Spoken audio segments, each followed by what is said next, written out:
Welcome to Hospitality on the Rise, the podcast about the people shaping the hospitality industry and their journeys. I'm your host, Alice Cheng, founder and CEO of Culinary Agents, hospitality's go-to hiring platform. And I'm here to give you your dose of virtual mentorship. Here, we'll be sharing the stories, lessons learned, and advice from hospitality leaders who've carved out their own path to success. After all, this industry is where many get their start and go on to do incredible things. Whether you're a pro, starting out, or just love the hustle, this podcast highlights what makes hospitality extraordinary: the people. We're so excited to have Mashama Bailey here with us today. Mashama is the chef and co-owner of Gray Spaces, which includes The Gray in Savannah, Georgia, and a new-ish project recently opened in Paris, which we're going to hear more about. She's also the board chairwoman of the Edna Lewis Foundation, co-author of Black, White, and the Gray, as well as 2025 Observer Nightlight and Dining Power Indexed, 2022 James Beard Foundation Award winner, Outstanding Chef, 2019 James Beard Foundation Award winner, Best Chef Southeast, finalist several years. The list goes on and on. Mashama, thank you so much for joining us today. Oh, I'm so happy to be here, Alice. Thank you so much for having me. Yeah, and I'm particularly excited for a couple of reasons, but one I like to highlight is, there has been so much news about you and Mhm, interviews, and mhm. you have an episode on Chef's Table, which was lovely. So I love that I get to kind of fill in the blanks because Oh, this show yeah. is about this show is about how did you get there, right? Let's celebrate the accolades, but let's talk about all of that hard work, all Oh of my the stuff gosh. that came before it.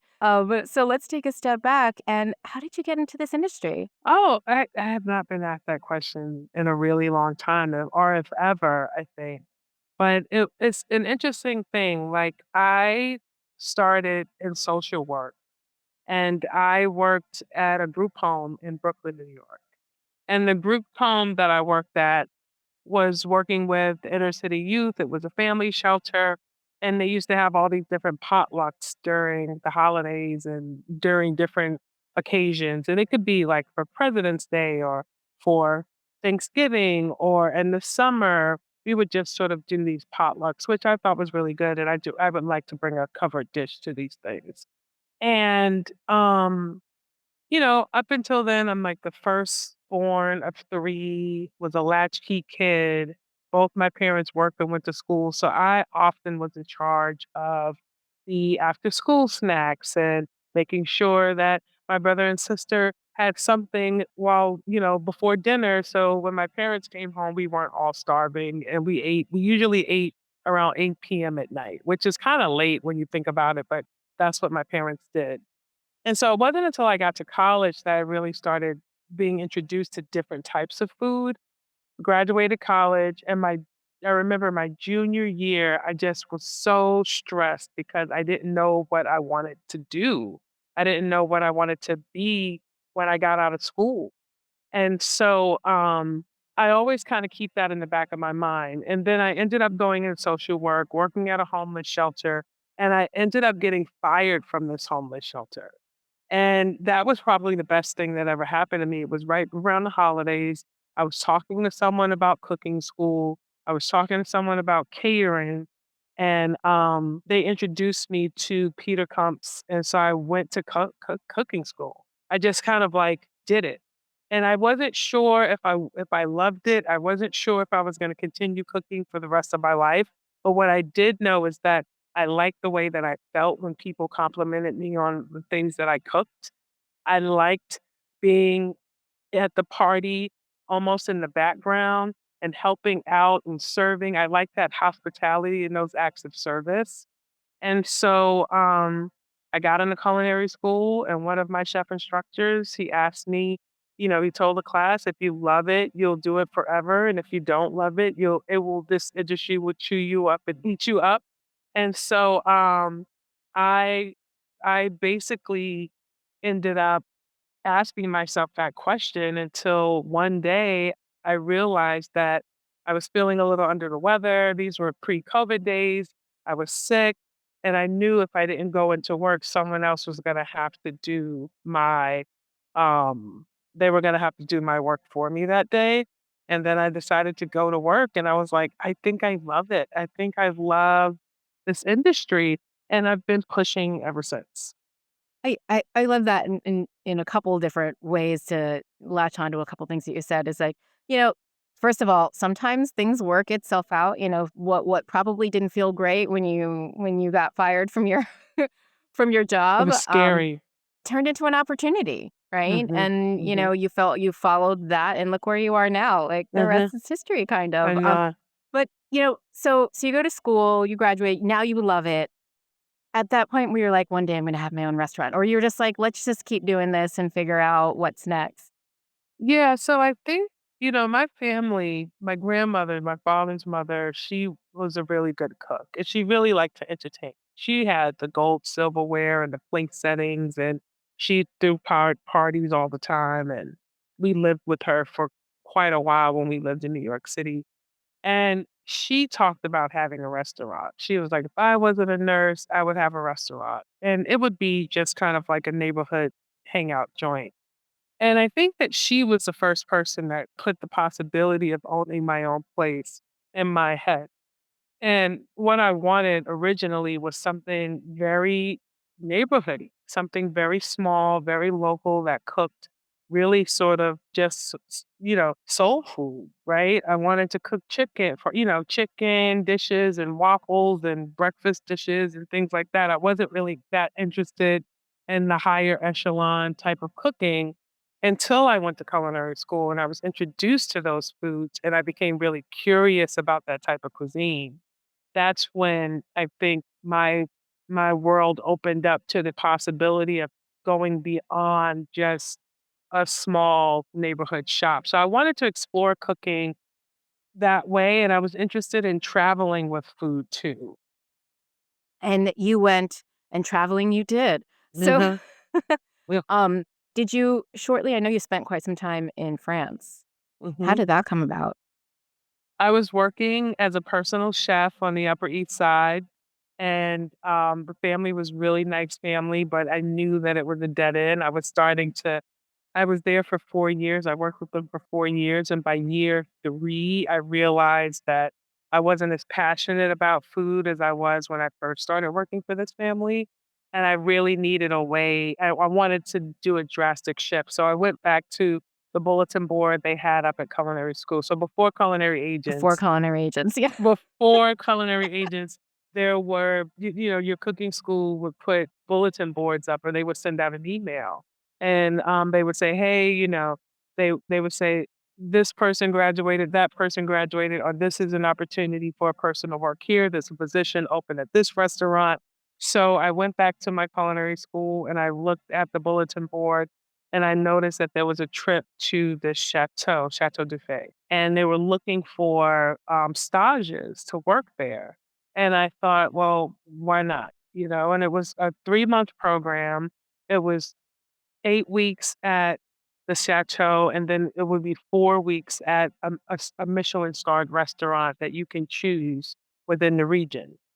And I thought, "Oh, that's a really great opportunity."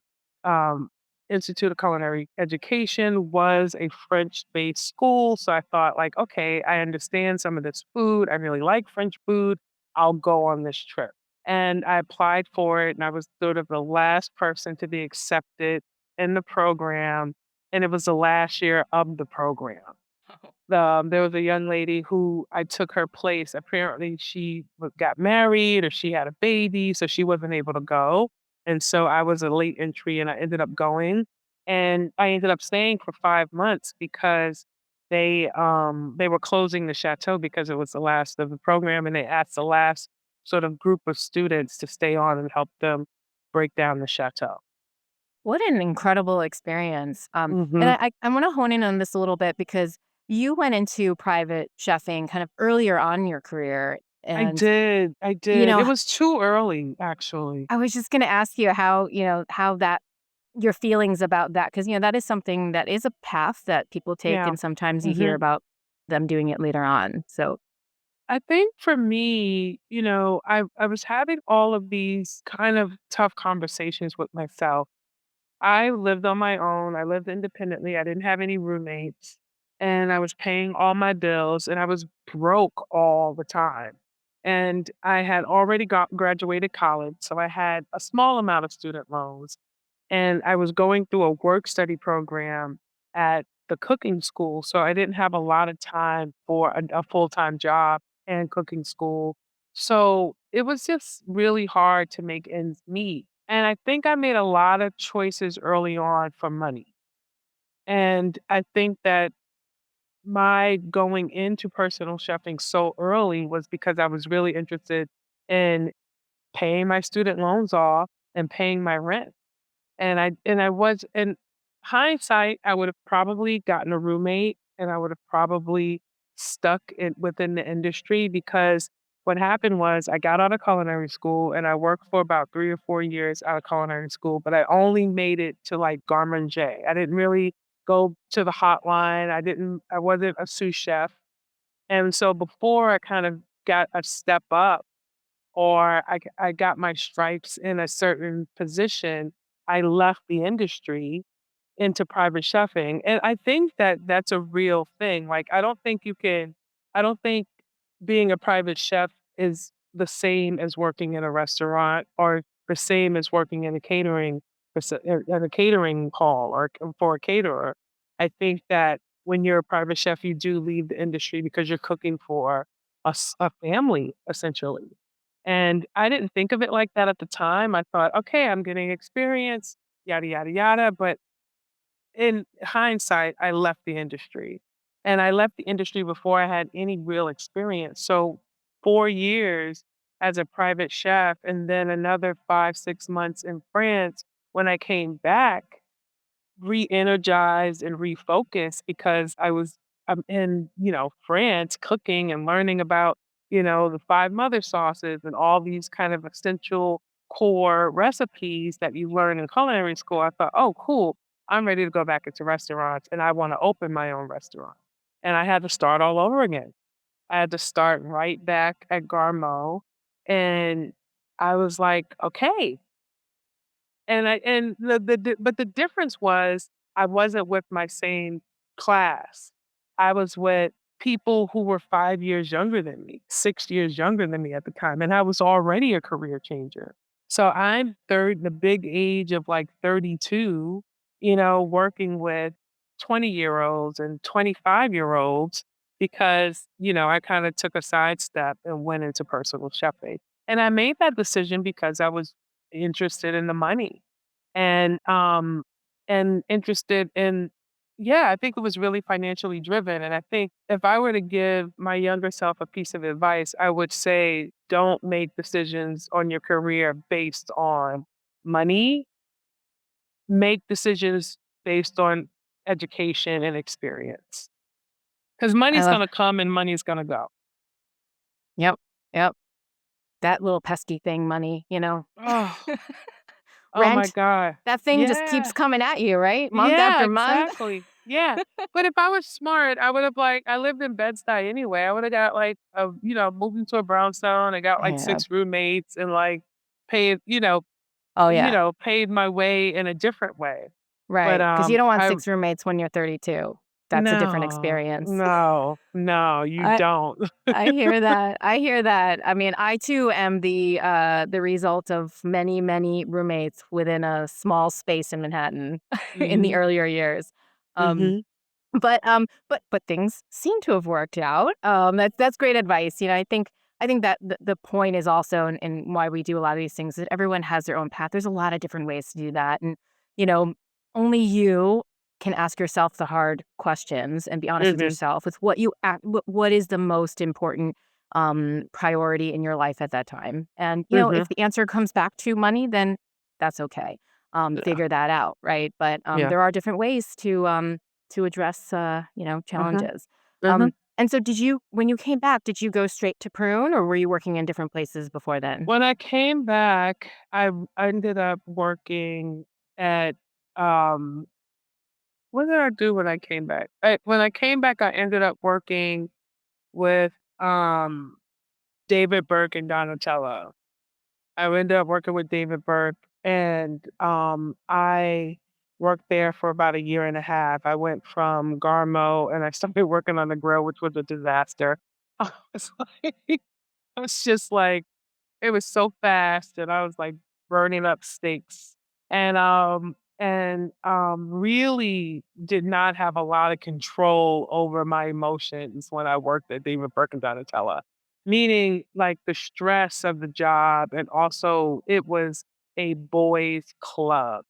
It was like you either you yeah, it was just like all dudes, very kind of pat yourself on, very broy. Everybody celebrated all the small wins, you know? And I was older, so I didn't really get it. I didn't really like participating in it necessarily. But I thought, okay, this is a really good place to cut my teeth. And, they weren't disrespectful, they just were young and annoying, and you kinda get a little annoyed by the banter that happens when there's just a bunch of guys kinda talking about their privates all day, Or using that as a way to be like, "All right, let's get motivated and let's," it's just, like, so clicky. And I worked there for about a year and I ended up going over to Prune after that. I met someone who knew someone who was leaving Prune, and I ended up going to Prune and staging, and it was like a whole different world. What a wonderful Um restaurant that was. Gabrielle Hamilton, like, to this day, she's probably, like, the best chef I've ever worked for. Not only like, she just has so much integrity, you know? And chefs have integrity, but she has integrity not only for her food, but also, like, for her staff and the type of restaurant that she runs, how she wants people to treat one another. And I think I learned a lot of bad habits in kitchens, and in Prune, there was a mirror that was reflected on me with those habits and how to be a better person. And I think that I learned lessons on how to be a better person, which has moved me into being a better leader here. Because when you're stressed, some of these things come out in ways that you don't expect, right? Like you're lashing out or you're gatekeeping or like there's some ways where when you're put up against a wall and you're working hard and you're trying to get the team to pull in the same direction as you are, some bad things come out, some good things come out, but also if you've been around people who teach you how to sandbag or who teach you how to, intimidate, you tend to use those practices as ways to motivate. And going to prune, it was a good sort of graduate school for me because it taught me how to be a more compassionate and more empathetic, um, worker or team member. Yeah, and at Prune, for those who, never had the pleasure of experiencing it, you had nowhere to hide if you worked there. That Nowhere. could Mm-mm. like, even if you wanted to, there was no Yeah. space to hide. I mean, it's just you were No. there. There was no space to hide, and then you just either have to step up and do the right thing, or you're just gonna get called out, and there was no and I didn't wanna do the wrong thing. I didn't wanna be lazy in that space. I wanted to kind of do more because I realized that no one ever really asked me what I wanted, and Prune was the first restaurant that asked me, "What do I wanna eat? What do That's I wanna cook? How do I" it was like, "What do I wanna serve for family? What am I interested in? Do I wanna cook?" Like, it was the first place to ever really ask me questions about what I wanted, and I think I feel like I strived in that environment. Yeah, and that's so important. I mean, you described basically culture, right? I mean, and things have changed and evolved over the years. Yeah. And that's a positive thing. I mean, across many different types of parts of the industry. But when folks are looking at, what do I want to do? What experience do I want to have? What kind of leader do I want to have? Who do I respect? All these factors we're noticing more and more, which is great. And what we encourage is goes into the job search. It goes into the career planning. It goes into the hard questions that you ask yourself, Mhm. right? Yeah. Um, whether it's a day-to-day business as usual or at like some sort of pivotal moment in your lifetime. Because the industry is hard. And it's Yeah. one of the ones that really infuses, people. And Right.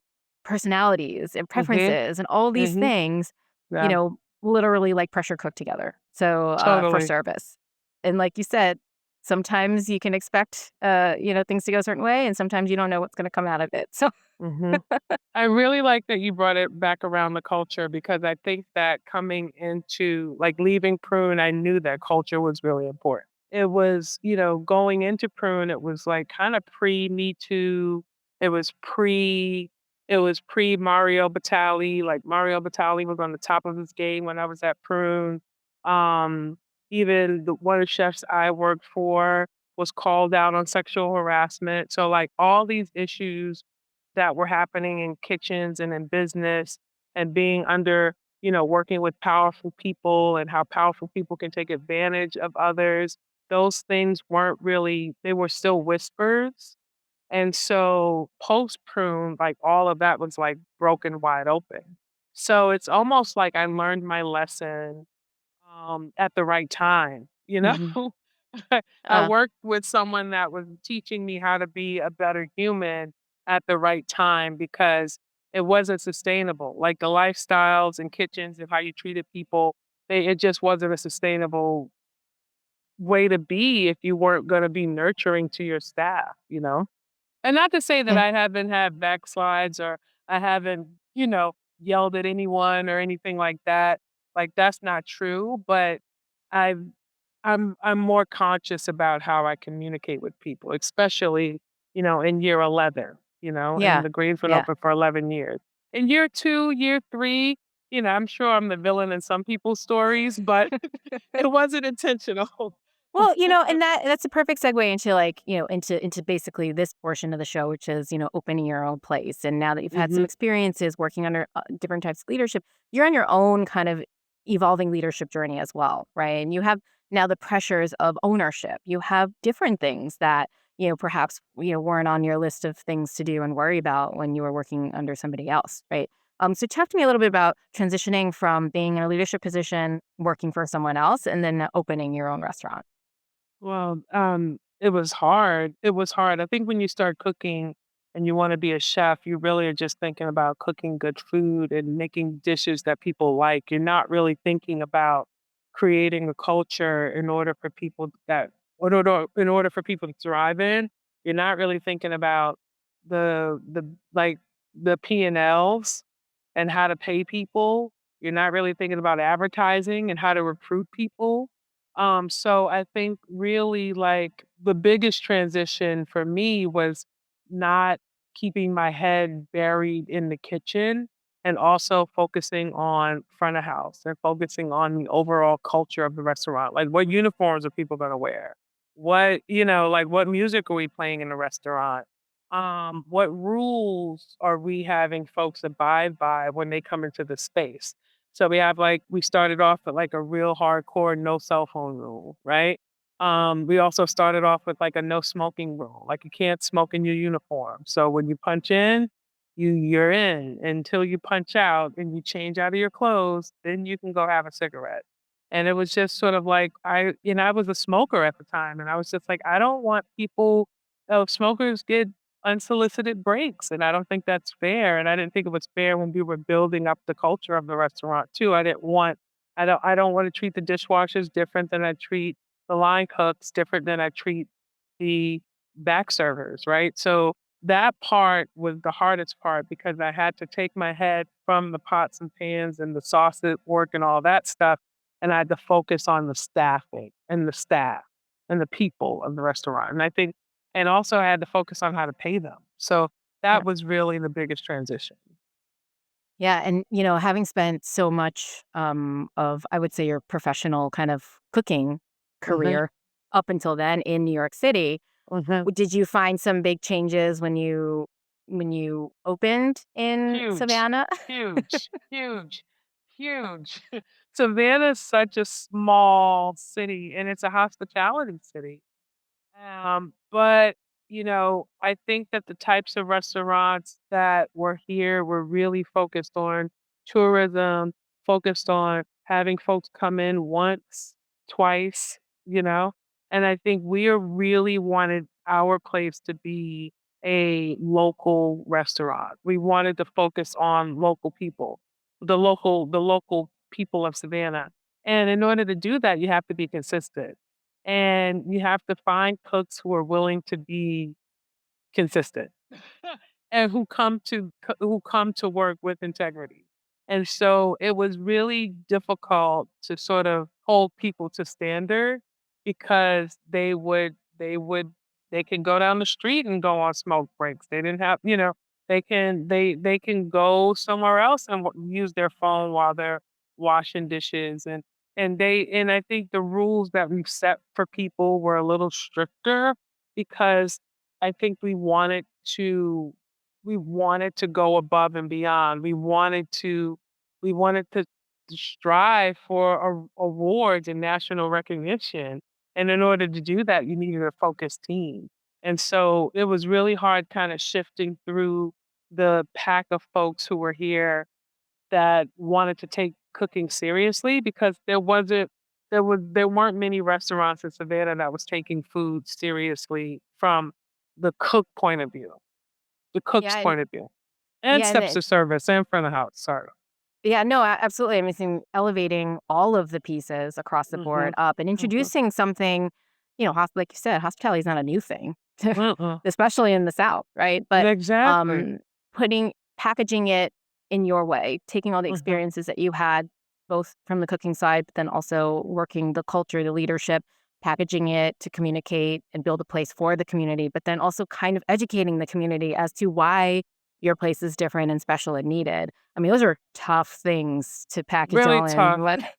That's a really quick example. So when we got here, we went out to eat to different restaurants, my business partner and I, we were talking about the tip pool and we were talking about pooling tips. And we went to different restaurants and we asked them if they pooled tips and they were like, "What's that?" And it would seem so normal and so common in the restaurant that I've worked in. Every single restaurant I've ever worked in, the front of house pooled tips, and they went off a point system. And that's really just kind of like reiterates teamwork and the fact that you all have to pull together. And so that was even something that was challenging in the beginning because we had to get certain servers that were even interested in working that environment because it wasn't normal here. Yeah, yeah. Well, just a high level synopsis. Eater, the 21 best new restaurants in America, 2015 Food and Wine top restaurants of the year, 2017 Wine Enthusiast America's 100 best wine restaurants. I mean, you guys are doing something right. No, I joke, but I think part of this is like once you reach a certain point and you get that national recognition, and now, people are seeking you out to work for you, with you, as part of their career journey. Um, it's always nice to take a step back and highlight, like, the hard work and persistence that went into, and probably the learnings over the 11 years that you've been there, right? Is there something that you can point to that's like dramatically different or different from, the beginning when you were starting out, and how it's evolved into, like, 11 years later? Like, was there something that you were like, let's do this, and then you realized, well, that might not be the best way? Um, oh my God, there are a couple things, and I can't really think of one, but I'm sure that there's like 5 or 6 things that we've done in the past that we were like, Right. that doesn't really work." One of the things that we started off with that was really heavy that doesn't work, but we kind of still keep it a rule is the cell phones. We used to have people keep their cell phones in their lockers. And then I think 11 years ago, your phone use was different Uh-huh. than it is now. And so now it's like everything is on your phone, right? Like everything is on your phone. Like you watch TV on your phone, you communicate on your phone, you play games on your phone. And so now it's like I think people would walk out if we told them that they could not have their phones on them. So I think that that's a rule that we still enforce, but because it's a restaurant, it's dangerous to be on your phone, and you definitely can't use your phone during service. But that's not something that we police as hard as we used to anymore.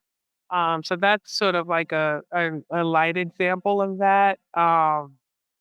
Oh my God, I can't Yeah, think of so we're gonna anything. have you back for episode 2. No, but I'm gonna, I can probably just continue talking to you for the next couple hours here, but I want to kind of fast forward a little bit because it's hard enough to open a restaurant, keeping it alive and well and thriving for 11 years. That's like next level hard. So congratulations to you and your team. Thank you. Um, but let's talk about growth.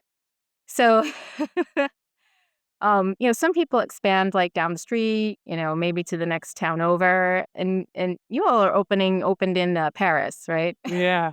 Yeah.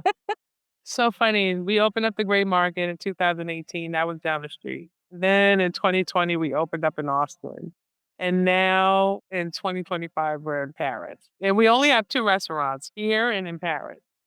COVID kind of closed the other two, but yeah, my business partner's a Francophile. We wrote a book, Black, White, and the Gray. We had to rewrite that book because we sent it out for a sensitivity read. And, I think that I was approaching the project like very laissez-faire, and it was like, no, no, no, no, no, no. You got to take this seriously. And so we went to Paris to kind of rewrite the book.